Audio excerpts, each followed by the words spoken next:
श्री स्वामी समर्थ. कधीकधी ज्या गोष्टी आवडतात ना, त्याला असं सेपरेट वेळ काढण्याची गरज पडत नाही बरं का. कारण ज्या आवडीच्या गोष्टी आहेत ना, त्या आपण वेळ काढून कसं तरी वेळेत वेळ काढून करतोच बरं का. त्याचप्रमाणे म्हणजे ज्या गोष्टीची आपल्याला आवड असते ना, स्वयंपाकाची म्हणा किंवा कोणत्या वाचनाची म्हणा किंवा रांगोळी काढण्याची, अशा विविध प्रकारच्या देवाची आवड म्हणा, झाडं लावण्याची आवड म्हणा, या वेगवेगळ्या आवड आपण वेळ काढून जोपासतो. आणि खरंच या आवड ज्या आहेत ना, म्हणजे ज्या आवडीच्या गोष्टी, त्या आपल्याला समाधान देऊन जातात. कारण कोणती गोष्ट आत्ता सध्याच्या तरी काळामध्ये आपल्याला मानसिक शांतता, समाधान या खूप गोष्टी महत्त्वाच्या आहेत. तसंच मी आज माझ्या आवडीच्या गोष्टींबद्दल तुमच्याशी बोलणार आहे की मला उंबरठा पूजन, हळदीचं लेपन या गोष्टी खूप आवडतात. आणि या गोष्टीमुळं खरंच पॉझिटिव्ह तर वाटतंच, पण अंगणातही असं छान बसावंसं वाटतं, वेळ थोडासा घालवावासा वाटतो, मनाला शांतता मिळते, जी की कुठं गेल्याने आणि कोणत्या गोष्टी केल्याने मिळणार नाही बरं का. मी सकाळी लवकर उठते, माझं अंगण वगैरे स्वच्छ करत असते, झाडांना पाणी घालत असते, त्याचबरोबर दरवाजामध्ये दिवा लावते. अमावस्येला, गुरुवारी किंवा शनिवारच्याला उंबरठ्यावरती हळदीचं लेपन करते, छान स्वस्तिक काढत असते, रांगोळी काढते, दिवा लावते. त्याचबरोबर तुळशीला पाणी घालणं, दारात अंगणात असलेल्या झाडांना पाणी घालणं, स्वच्छता ठेवणं, यामुळे काय होतं तर घरामध्ये एक मला पॉझिटिव्ह वाटतं, अंगणात बसावंसं वाटतं. एखादं पुस्तक मी वाचत अंगणामध्ये एखादा जप करत बसत असते. हळदीचं लेपन करताना आधी उंबरा स्वच्छ करून घेत असते आणि रात्रीचं जे देवघरामध्ये लोटी भरून ठेवलेलं पाणी असतं ते सगळ्यात आधी उंबऱ्यावरती शिंपडून घेते आणि नंतर मग उंबरा स्वच्छ केल्याच्यानंतर हळद आणि गोमूत्र एकत्र करून त्याचं लेपन तयार करते आणि ते अशा पद्धतीनं लावत असते.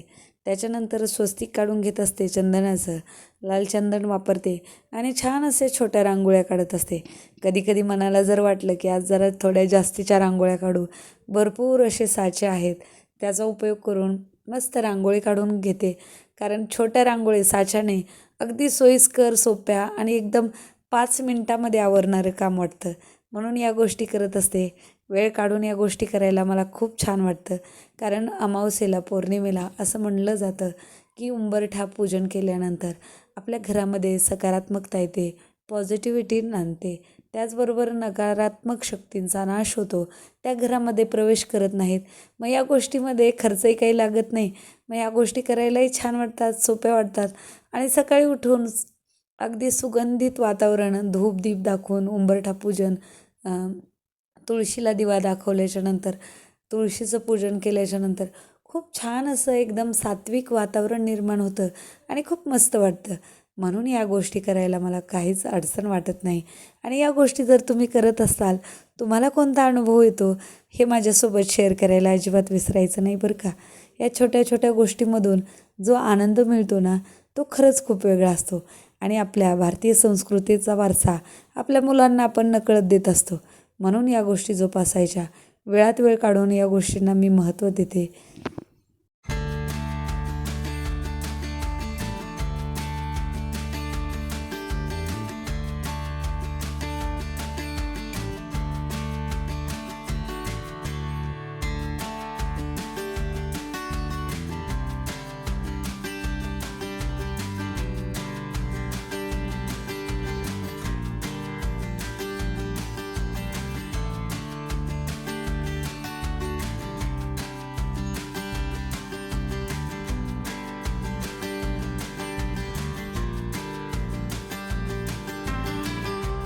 त्याचबरोबर उंबरठ्याच्या एका बाजूला दिवा लावून घेत असते, दुसऱ्या बाजूला पाण्याचा तांब्या भरून ठेवत असते. पाण्यामध्ये हळदी कुंकू वाहून घेते, त्याच्यानंतर अक्षता टाकते, एखादा फूल असेल तर ते ठेवते. त्यामुळे काय होतं तर उंबऱ्यामध्ये एक पॉझिटिव्हिटी नांदते बघा. आणि आपल्या दरवाजामध्ये काय ज्या नकारात्मक शक्ती असतील त्यांचा नाश होतो. कारण पाण्याचा एक स्रोत आहे, पाण्यामध्ये निगेटिव्हिटी कॅच करण्याचं सगळ्यात मोठं स्रोत पाण्याला मानलं जातं. म्हणून उंबरठ्यामध्ये पाण्याचं तांब्या भरून ठेवल्याने काय होतं, आपण ज्या कामाला जातो तिथं आपल्याला यश मिळतं. त्याचबरोबर जाताना असं म्हटलं जातं की कलश जर दिसला उजव्या बाजूला तर शुभकारी असतं. म्हणून उंबरठ्यामध्ये कलश भरून ठेवायचा, छोटा तांब्या भरून ठेवायचा आणि छान अशी तुळशीची पूजा करून घेत असते. त्याचबरोबर माझे काही स्तोत्र मंत्र आहेत मी इथंच बसून सकाळच्याला वाचन करत असते.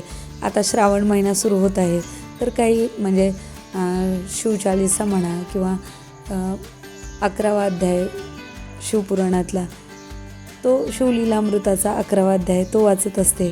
छान वाटतं.